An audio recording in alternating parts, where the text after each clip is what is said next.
presentation I am going to talk about introduction, life of George Eliot, works, novels, style of writing of him, and then conclude it. So, according to William J. Long, she is more obviously, more consciously a preacher and moralizer than any of her great contemporaries. Though profoundly religious at heart, she largely occupied by the scientific speed of the age and finding no religious creed or political system satisfactory, she fell back upon duty as the supreme law of life. So in her works we can find that there is none other than country life and her own experiences. Like Dickens portrays pictures of streets, Thackeray the vanities of the society, Eliot reflected the country life in England. She holds the high rank in the English north. In the history of English literature from Beowulf to Swinburne, Andrew Lang notes that in 1857, Blackwood's magazine began to publish scenes from clerical life. At that time, there was a question, were they by a man or woman? So, George Eliot is a woman. Her name is Mary Ann Evan. So, he wrote under her pseudonym George Eliot. So, there was a question that were they by men or women? So, Dickens noted that she is a woman, and he was right in his conclusion. All the writers of the Victorian age having two main tendencies in their writings: to analyze problems of the life and to teach or explain the main method by which these problems can be solved. So this is the general tendencies of Victorian writers. In George Eliot's novels, both these tendencies are at the climax, and she is at the base a preacher and moralizer. Her novels have two aims: to show individuals the play of universal moral forces, to establish the moral law as the basis of human society. So at the end of her work, any of her work, she tries to moralize it and give a kind of idea and thought of why this work has written. So, life of George Eliot. Her main name is Mary Ann Evan, and he wrote under her pseudonym George Eliot. She was born on 22nd November 1819 in Chevels, Cotton, Berkshire in England. Died on 22nd November 1880 in London. She was a writer, editor, novelist and essayist. So there is also a belief that she was a profound musician, but there was not that much evidence about that. She was her nationality was English. She married twice, first with George Henry Lewis and John Cross. She wrote in Victorian era. She knew German, French, Italian, Greek and Latin, and all these languages she learned by herself. She never goes to school or that universities to learn these languages. There are some major events of her life. I have much connected my presentation with her family life, personal life, because her personal life is very much connected to her literary life. So first one is family moves to death of grief, then death of her mother. Afterwards family moves to Falsfield Road, then death of his father, tour to Italy, marriage to George Henry Lewis, and later on with John Walton. So let us see how all these facets are very much important. She began to write late in her life when she was 40 years old.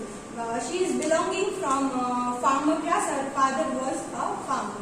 After her birth, her family moved to Darish of Grief, and she thus got her school education from two private schools, Nunton and Coventry.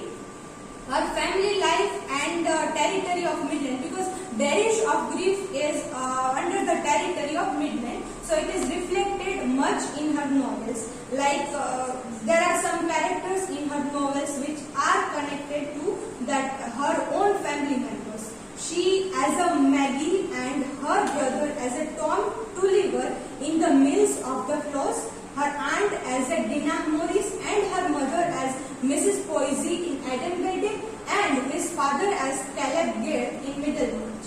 Her mother died when she was 17 years old, and she quits her study to take charge of the household.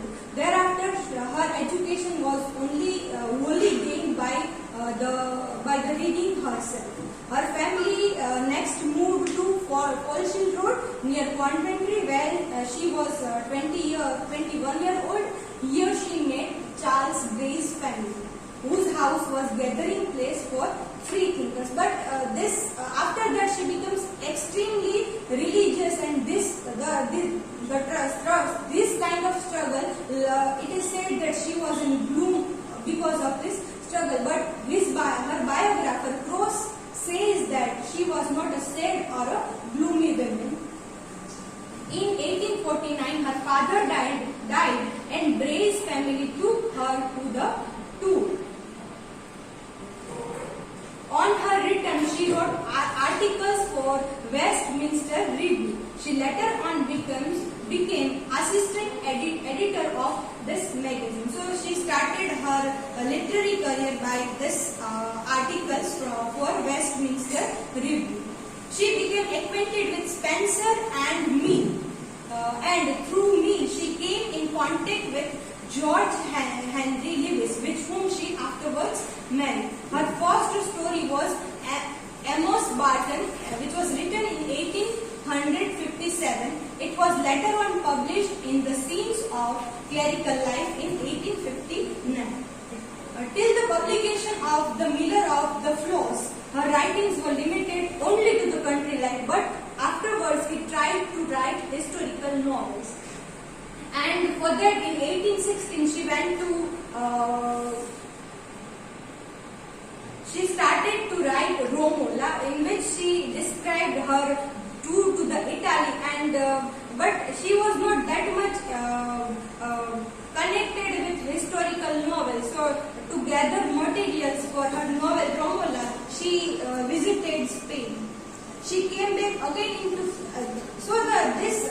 her writing of historical novels put her back into her literary life, and she came back again into favor by the publication of Middlemarch in 1871 and 72. After the death of Lewis, she got married to John Walton Cross. It is said that after the death of Lewis, she was in much loneliness and gloom, and she amazed everyone by marrying John Walton in 1878. Her second husband quotes that about her own statement, "Deep down below there is a river of sadness, but I am able to enjoy my newly reopened life." But she cannot bear this happiness anymore, as she died in November 1880 and buried at Highgate Cemetery. Here are some major works of him. So, according to William J. Long, her works can be divided into three main parts or groups. Her early essays and works, in which her translation of Strauss's Leben Jesu in 1846 to her union with Lewis in 1854. Second one is her own life experience, which she described in her novels The Scenes of Clerical Life, Adam Bede, Meal on the Floss, Silas Marner, which all these works was published between 1858 and 1861. The third and the most important period is, we can say it is more important, but in this work there was nothing sufficient or that much good, because in her earlier novels she wrote about her experience, that spontaneity was there, but in here the there was much labor and less interest. Thus includes Romola, Felix Holy, Middlemarch, Daniel Deronda, the Spanish Gypsy, and her essay collection, the only essay collection named The Impression of Theophrastus Such in 1879. Her novels present two main aspects. First is psychological realism and moral teaching. She does what Browning attempts to do in his poetry, but the huge difference between them is that Browning is let readers understand or get whatever conclusion they want, but George Eliot does opposite to it, and at the end she tries to give moral lessons. The development of her characters are from weakness to strength and strength to weakness. There was nothing like speciality in her character development. When we talk about moral teaching, in Romola and Middlemarch and reward, there was reward and punishment. All of her works are about reward and punishment. It was like judgmental. At the end of the work, there was a kind of judgment. Her novels are depressing. That's what her husband Croce says about her, but she replies that she must describe life as she found it. The style of her writing, it was pure and strong, not only broad in its power but intense in its description of characters and situations. No novelist knew the English character, especially in the Middle Ages, so well as she could analyze it with so much subtlety and truth. So she has a much knowledge, and her works were especially about the Midlands and the country lives. Michael John in his book quotes that she is entirely mistress of the country dialect. So mistress, we all know that what is the meaning of mistress. So she, by using the word mistress, Michael John wants to emphasize on that she has a kind of mastery of country dialects. The central theme of her writings were the conflict between the higher and the lower life, and the duty and indignation. So, to conclude, George Eliot has gained a prominent position in the Victorian literature, especially in the field of novel. Though some of her works are not much qualitative, her early and later works embodied her as an important literary figure of the Victorian era. And as she was a female writer, she didn't get that much space in English literature. So I have worked on this books and sites. Thank you. If now you can ask me a question.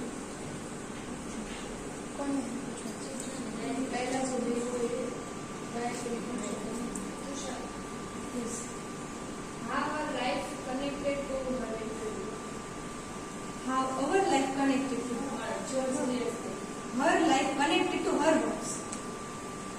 Because she brought up in country life, means rural background. So she wrote about that. So that connection is there. And you said before in your presentation that she wrote first country life, about country, and then she start to write about historical. So, what is the common element you find in both, like in this countryside work and historical? See, her historical works are not that much qualitative, because she has tried to give labor when we don't like it, or when we just want to make an impression. She was imitating the writers of her age, so she wanted to do it, but her mastery was in that work of her own experience and reflection. So that element is there in her.